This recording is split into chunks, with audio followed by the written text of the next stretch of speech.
Welcome to Hoffman's Hunting Heritage. Load your quiver, camo up, and join us for another great episode of Outdoors Action. Here is your host, Bill Hoffman.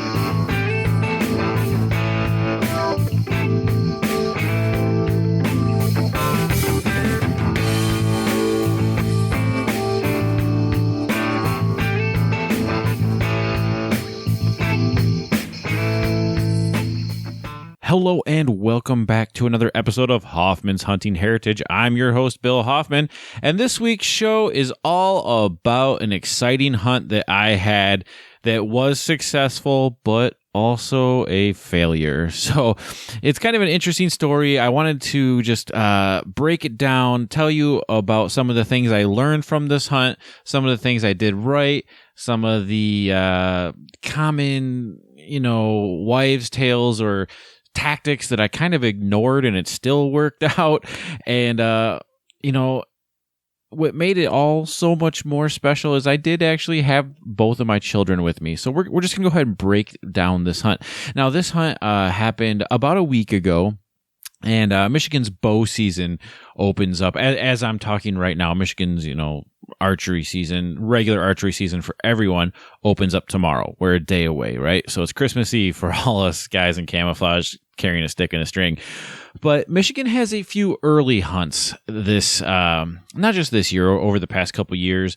They have, of course, a youth hunt that happened like 3 weeks ago. And then combined with the youth hunt, they have what's called the Liberty Hunt, where if you're a disabled veteran, you get to hunt.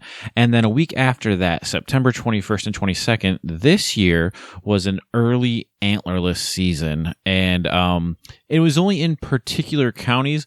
Most of southern Michigan, and that's where I live, you could go out and you could hunt does, or button bucks, but anything without antlers. But of course, we're after mature does. So what I decided to do is this year, I have a new farm that I'm hunting. It's like 165 acres. It's pretty close to my house. And I got lots of good trail cameras of bucks and everything. And I'm really excited to hunt this. In fact, depending on the wind, I should be hunting this farm tomorrow. Now, here's the thing. The landowner, this particular landowner, looks at deer as rats, as vermin. In fact, when I'm not the only person hunting this property, and one of the biggest things when I got a hold of this farmer is she was like, yeah, well, the other guys only kill one or two, and we want more taken out. So I didn't make it out there for the youth hunt. And a funny story too is when I first started talking to her, she's like, "Do you hunt turkeys too? Because we'd love you to come here and hunt turkeys." And I just wanted to kiss this woman. I was like, "Yes, I do." And so we didn't make it out there for the youth hunt, unfortunately. With my kids, we had basketball and other things going on. And she gave me a call, and she's like, "Why weren't you out here hunting for the youth hunt? I thought you were going to come out here and kill deer." I was like, "Okay, we'll be there for early antlerless." So that's what we did. And I asked her, I said, "Well, have you been seeing the deer? Do you know about whereabouts you've been seeing them?" Because quite honestly, maybe it was a little bit selfish. I wasn't really trying to take me and the kids and get into some of my core areas where I'm going to, target the bigger bucks during bow season. And she's like, "Hell, they've been in the backyard and the side yard every night." And I was like, "All right then." So I kind of, I went out and, she said, "Yeah, they come into the side off the bean field. They hang around it." And her house is, it's covered in bedding. It is just covered in bedding. They got the bean field for food. There's a big oak tree in the side yard. It would almost be like urban hunting, right? Like you see like those guys that are hunting in like neighborhoods and stuff. It's almost got that feel, except for it's in farmland. So, I kind of was just looking over, and I set a couple of spy point trail cameras out and kind of figured out where they were coming in off the bean field and where they were, crossing. And I said, okay, well, if they're already here, I'm not gonna push it, right? So, what I did was I got both kids ready, and we came out Sunday afternoon about 2:00. And I had a pop-up blind with me. So I set up the pop-up blind in the backyard. Now it was kind of weird putting a pop-up blind right next to a swing set. And but it looked out over the bean field and to some of the outbuildings around the property, because farms always have those outbuildings. And the deer were accessing this side yard from this outbuilding. So it wasn't like super hunty hunt. It was kind of like, well, the deer are here. There've been all does. She said there's been like 6 to 8 of them in the yard every evening. So I thought, we'll see what happens. So here's what I did. I set up that blind. We got in. We got comfortable. We waited a couple hours. We had a southeast wind, which honestly wasn't perfect. It wasn't perfect from where I expected the deer to come. I expected them to come, so the southeast, and it would have been like quartering away, kind of at our back. So it was actually blowing out into the bean field. However, this being a firearm hunt, I thought, well, I think we'll be okay, because I think when the deer come out of where they're bedding and come out to feed, I think that I have plenty of opportunity to get a shot before they catch our wind. It's going to happen quick. They're not going to be milling around and chilling because they're going to catch our wind. Now we did shower down and spray down and try to be as scent free as possible, but I did have both kids with me. So, I don't know if deer can smell peanut butter and jelly sandwiches and chocolate milk, but that being said, we had a good time. So what happened really surprised me. I set up along this fence row out to our right, and the fence row was so thick that I couldn't see what was out in the bean field to that side. However, it was so far away from where I expected deer to come that it wasn't an issue. And I literally have a movie playing on my phone. Me and the kids are sitting there. We're watching a movie, and there's a big old doe head sticking out of a pine tree about 8 yards from the blind. It was that close. That doe must have walked up that fence row with the wind at her butt. And and I don't know how she didn't hear us in the blind. I have no clue how she didn't hear my phone playing the movie. Again, I expected to see the deer come in from about 80 to 100 yards and we could kind of set up. It was like, boom, this deer was on us. Came in from upwind. There's no reason whatsoever we should have ever had a shot at this doe. Like, it shouldn't have been there. I don't know what it was doing. So this doe turns the corner, it sees us, and I try to situate the kids and try to get the movie turned off, and we spooked her. She blew. And she was gone. And her and 2 other deer, I kind of stick my head out the window to see how far out into the field they went, thinking I might, get a poke at them, and they were gone. They had already crossed the entire bean field and one road there directly to our south. So kids were like, okay, cool, we saw a deer, yay. And I was like, dang it. But a few hours later, we're just sitting there still kind of doing a lot of the same, and it's about the time to go home. And with it being about the time to go home, I said, okay, guys, we packed up everything in the blind, and I said, I'm going to step out first. That way, if there's anything out there, blah, blah, blah, blah, blah.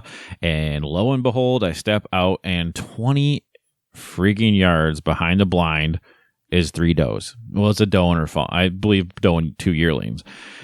She's looking at me. I'm looking at her. And I'm like, oh, there goes that. So I have no idea how, and it wasn't the same. It was not the same 3. I could tell for sure, just based on size. And again, this deer came in upwind. Now, it must have been on the property that's back across the street. And it must have crossed the road. It's a dirt road, but it must have crossed the road and just come into the front part of that side yard. Now, I get the funny feeling like if like my landowner farmer lady's like looking out her window going, the deer are right there. But I couldn't see them because they were behind at the back of the blind. And so there was no way for me to know they were there. And the other thing is, again, they came in from upwind. Didn't expect that at all. And so I was kind of in a hard spot because I'm sitting there and I have a 20 gauge shotgun. It was actually 1963 Mossberg 500 20 gauge that was my grandmother's, and I have no shot because directly behind those deer is the road, which wouldn't be safe anyway. But also there is a neighbor house over there. So I'm not sure exactly what to do. So I just go ahead and try to crawl back in the blind. And as I'm crawling back in the blind, the deer just start working their way towards us. And I'm like, okay, here we go. So they get to a point where like they round the edge of like this little berm. And at this point I am 25 yards from this mature adult doe, and I am on one knee outside the blind, just on the ground, plain as day. Nothing's hiding me. No, I mean, I have camouflage on, but I have nothing there's nothing between me and these three deer. And she looks at me and I look at her, and I still have no shot, because at this point she had walked up, but what's between her and me is the farmer's house. So I'm like, she pretty much needs to get all the way past me and out towards the bean field so that I have a safe shot behind her. This is the first time I was like, oh, I wish I would have had my longbow. But didn't bring the longbow on this hunt, so I pretty much just stayed there, and I'm whispering to the kids, stay down, stay down, stay down. And I can't believe she's not spooking. It makes no sense to me whatsoever until I realized this. Now, she couldn't smell me, so I think that has a lot to do with it. The wind, she had not caught our wind. The wind was strong, and it was still in our favor, so she couldn't hear us either. So that needs to be said before I say this. I was wearing the hex suit. I was wearing the pants, the coat, and the head net of the hex suit. I was down on the ground, crunched. She saw me climb out of the blind. Okay. You guys have gotten in and out of pop-up blinds before. You know how kind of awkward that is. I am basically on a knee with my left elbow on my, left knee, pointing a gun at her, just waiting for her to clear. And she looked at me, and she just couldn't figure out what I was. She never stomped her foot. She never, jumped around or did the head bobbing thing. She just kind of ignored me. And I don't have any reason to explain it other than she couldn't smell me, she couldn't hear us, and her eyes failed her. And the reason her eyes failed her, or her sense of electronic magnetism pickup, her sixth sense failed her, was because of the hex suit. This is the first time I've ever worn it. I did have Mike Slinkard from Hex on the show, and we did talk about it. And I told him I'll try it. I will. And in my very first hunt, I feel like it did pay off. I don't know if it's going to do that every time. Who knows? But I do feel like for this hunt in particular, 100%, I was successful because of the hex suit. And, pre-scouting and a couple other things. So anyway, I'm sitting there on a knee, and the doe kind of works out and around and back into some thicker stuff where I don't have a shot. But eventually, the entire time I can see her, she can see me, right? But eventually she does step out into the bean field. She's at about 60 yards. I line up the gun. No scope on this 20 gauge. It's just iron sights. Line it up. Shot feels good. Pull the trigger. And she takes off running. And meanwhile, the other two, the yearlings that she came with, are now 20 yards from me to my left, where she originally was the first time I saw her. So she had worked out. She's 60 yards away. There's two other yearlings that don't spot me, don't spook at me. I mean, the hex suit's working on them too. And she was just about to the point where I thought she might catch my wind. So I knew, and I had safe backdrop. It was time to take the shot. So I take the shot, and she runs and I know exactly where I hit her because in this particular bean field, there's a little bit of a rise, and there's no beans in that rise. They either they had been all eaten down, or they didn't germinate right there for some reason. So she's in this bare spot. So picture a field of green, and then there's a bare spot about 10 by 10. She's in that bare spot when I shoot her. So that comes into play later. So she takes off running, and she runs 175 yards across this bean field. I watch her pretty much the whole way until I lose sight. She crosses a dirt road, and then I watch her go onto a neighbor's property. So I'm like, okay, well, that's not good. I hadn't met those neighbors yet, and I was hoping, I was figuring that had I hit her good with the 20 gauge, she, wouldn't have made it that far. But deer are amazing animals, so we get packed up and everything, and it's not dark yet. It's dusk. I'll say it's dusk. So still, don't even need flashlights. Still plenty of eye light to go, and we walk out to that bare spot, the three of us, and see tracks. Easy. There's tracks. It had been raining a little bit earlier in the day, so tracks were easy to see. Ground was a little softer, and she was the only deer in that bare spot, and it only said one set of tracks, so it wasn't that hard to confirm that I was at the shot site between the tracks and the bare site.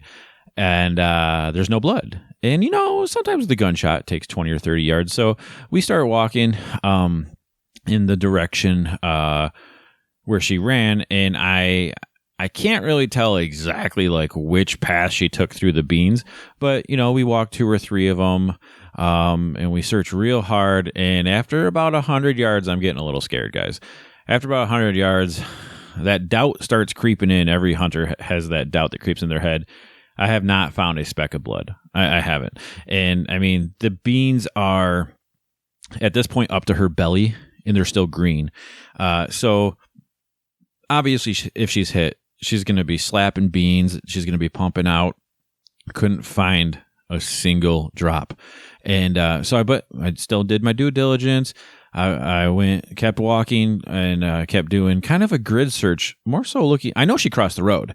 At this point, I'm doing a grid search in the beans looking for blood, just kind of zigzagging back and forth, the 30-yard path that I know she ran. And I know I would have come across blood. So I said, well, she did stop at the road right before, because there's like a little bit of a ditch. She did stop right before she jumped that ditch. So let's go look there because, deer jump, gravity, blood, all that. So we get to the edge of the road, and I'm able to find her hoof prints. Now I know exactly where she crossed because I was watching her with my binoculars. I made a visual reference, I should say, with her, and I knew she was just left of their mailbox. And so I'm watching, so I go just left in the mailbox. I'm able to find her track in the dirt road, backtrack that to where I believe she jumped, and where she jumped off the bean field, across the ditch, onto that road. Still, there's no blood. And I could tell I found her hoof prints because they're dug deep into the dirt. And at this point, I'm like, this deer's not hit. There's no, I must have either put it low or, slung it over her back. I mean, it's smooth bore, 20 gauge. I was comfortable with the shot. I had a good base. I just didn't make the shot. So I go knock on the neighbor's door, and I say, hey, introduce myself. I got the kids with me, shake hands, and then I say, can I just double check your guys' property here and make sure I don't find any blood or her laying down for some reason? He's like, oh yeah, sure, no problem. We don't want her to suffer. And I was like, well, I don't think she's suffering because there's been zero blood, and I shot her way over there on the other side of the property of the farm. So he's like, okay, yeah, no problem. Nice to meet you and whatnot. So I spend about 20 minutes at this house. He's got a pond, so I just check around the pond real quick. Still, just no blood, just nothing. And it was a good lesson to teach the kids. It was a good lesson to say, we don't always get our deer.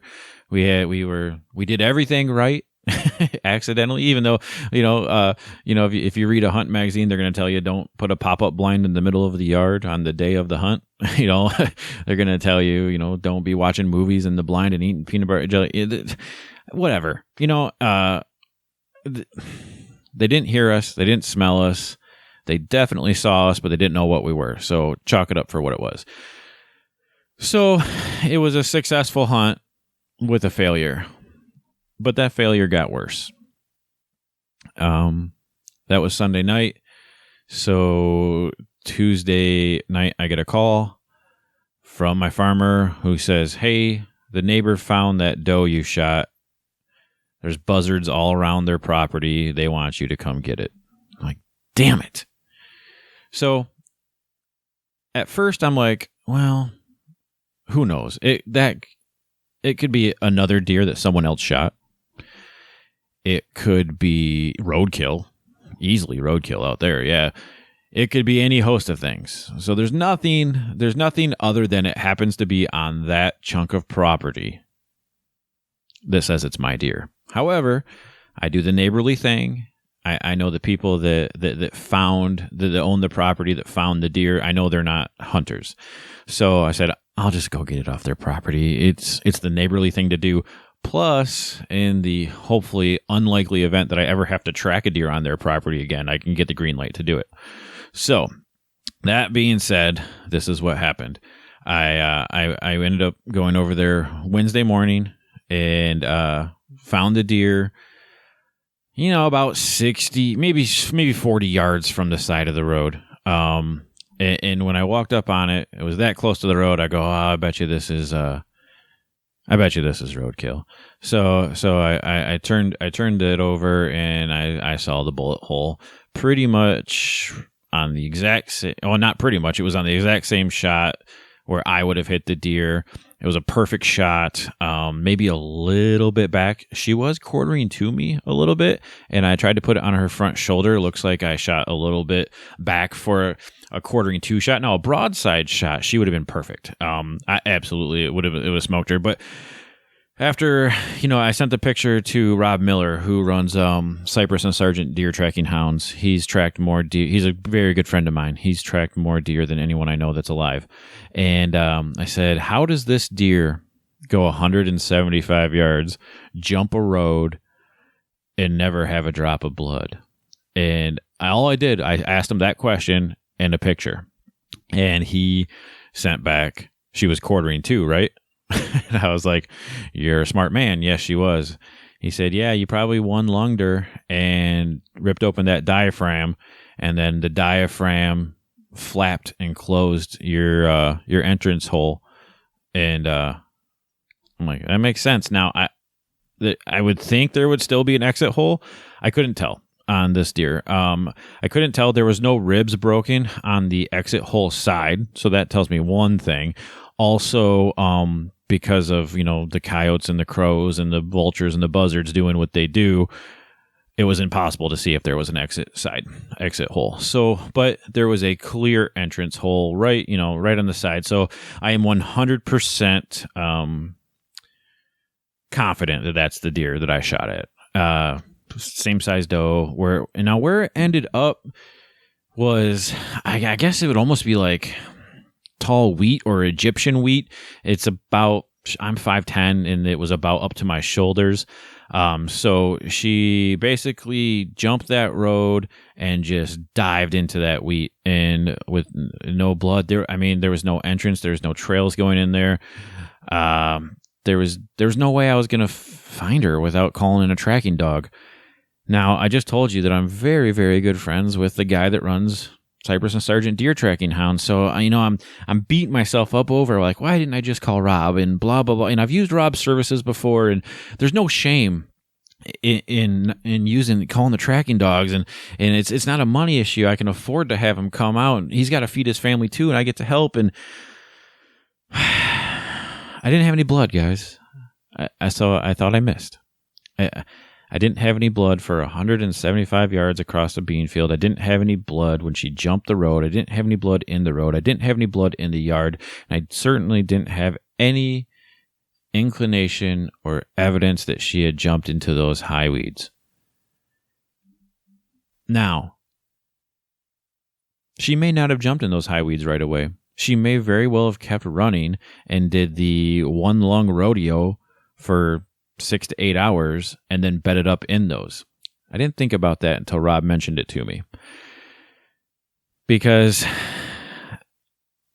that would make me feel a little bit better. Not that, actually, that's not true. That wouldn't make me feel better because she suffered, but it would have made me feel a little bit better that the reason I wasn't able to find her, quote unquote, my tracking abilities failed me and whatnot. But I hope that's not what happened.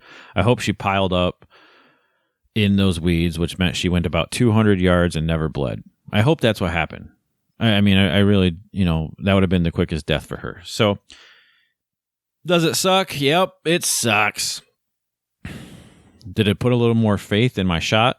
Yeah, I felt a little bit better about my shooting abilities. And that's kind of like sometimes I feel like that's kind of a shitty way to think. I was like, well, at least I didn't miss, A lot of this has to do with confidence, I think, and I think a lot of shot taking and shot making ability in not only archery, but also firearms is builds upon confidence. And when you miss or you shank a shot, you definitely feel less confident going forward into the next one. And upon finding where I hit her, it kind of reaffirmed that, okay, I did everything I could do. And sometimes shit happens. I did everything right. But sometimes shit happens. Now, there's a little bit extra added drama going on because where the doe died, the landowner is a non-hunt. Well, the guy I met the night before was super nice. The wife not. Well, the wife was nice. I shouldn't say that. She was nice, but she was not happy. She's a vegetarian. She said she moved out into farm country to enjoy nature. So, I wasn't going to have an argument with her about she's talking about like, oh, the fawns just lost their mother and we watch them every night. And neither one of us is going to change each other's minds. And sometimes when you approach an anti-hunter, you want to say, F you, flip them the bird. But that's not a good representation of who we are as outdoorsmen. And also, neither one of us is going to change each other's mind. So I just tried to give her a peace of mind in saying that, this may not be what you want to hear, but I can tell you, because I study wildlife, the fawns are going to be perfectly fine. They don't have spots. They're born early spring. And honestly, because their mom is dead now, they're going to hang tighter, closer to your house than, and that's what you want. You want to watch them. So they're going to be closer to your house because that's the area they know. And they've done a lot of statistics on collared deer that show that that's the truth. So, and I just told her, I said, listen, if this happens again, you find a dead deer on your property, you have my number, just call me. Even if it's not my deer, I will come and take it off your property and get rid of it so that you don't have to face that reality. And she was pretty thankful for that. So a bad situation turned better in the light of hunters. She's not going to be a pro hunter. She's not going to, let people hunt her property, I imagine. But I'm confident that if this happened again, and I, dear God, hope it doesn't, that's the last door I want to knock on to go for tracking permission. But, in the state of Michigan, you do have to get permission to track from, on other people's property. So I guess if there's anything to learn here, just learn that when you come across someone who doesn't see eye to eye with anything in life, let alone be an outdoorsman thing, and it might be cliche, but agree to disagree about some stuff in life. It doesn't mean anything because 20 minutes after I left her driveway, I didn't care about her anymore. What I mean is I didn't care about that. It wasn't affecting me, the conversation I had. I wasn't pissed at her, or I wasn't like, oh, stupid anti-hunters, they don't get it, blah, blah, blah. Because I'm sure she sees that doe dying on her property as a waste. I bet you a lot of people see that doe dying as a waste. The coyotes ate. The insects ate. The crows. The buzzards, the vultures, all that.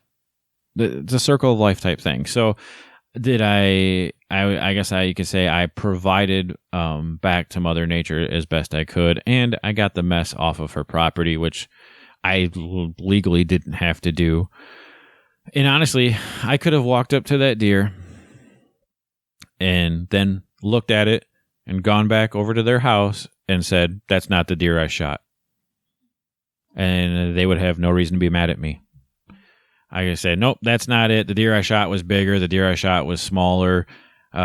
This deer doesn't have a gunshot wound. That's not where I shot it. That's not where I could have lied and been totally scot-free, and she had no reason to be mad at me as a hunter." But that's not who I am. That's not ethics. That's not integrity. And that's just not the right thing to do. So it was a successful hunt, but also a failure. It's not going to stop me from pursuing my passion for the outdoors. It's not going to stop me from teaching my children about the outdoors. In fact, I took a picture of the deer with the bullet hole right where it should be. And I showed it to both kids. And at this point, the vultures and the coyotes and everything had eaten off both back hams and the back strap, and pretty much all that was left was the front shoulder and the rib cage. And I showed both kids, even though it was kind of a gory, nasty, gruesome picture. And they were both like, "Oh, you got her." And I was like, "Well, I need to look a little closer." And I explained the whole situation to them. So the hunt was successful, even though it was a failure.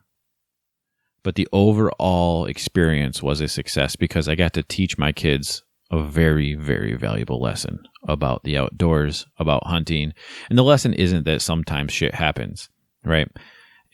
But it kind of is. It's that you can do everything right, and sometimes things still just don't go our way. So the overall overarching thing is, when stuff like this happens, you can't, as an outdoorsman, you can't beat yourself up over it. You just can't. You can't let it affect you. You can't let it ruin your passion. You can't let it lessen your desire to do what we were designed to do by Mother Nature. Whether you believe Mother Nature designed us, God, what doesn't matter. We are humans. We are predators. We have eyes on the front of our head. We are made to harvest and take animals off this world for our benefit. And if it was easy to do, it would just be called killing and not hunting. So I'm going to still get outside. I'm going to still go bow hunting tomorrow morning. And I'm still going to get outdoors because it's a wild place to be. Thank you for listening to this episode of Hoffman's Hunting Heritage. Get outdoors. It's a wild place to be.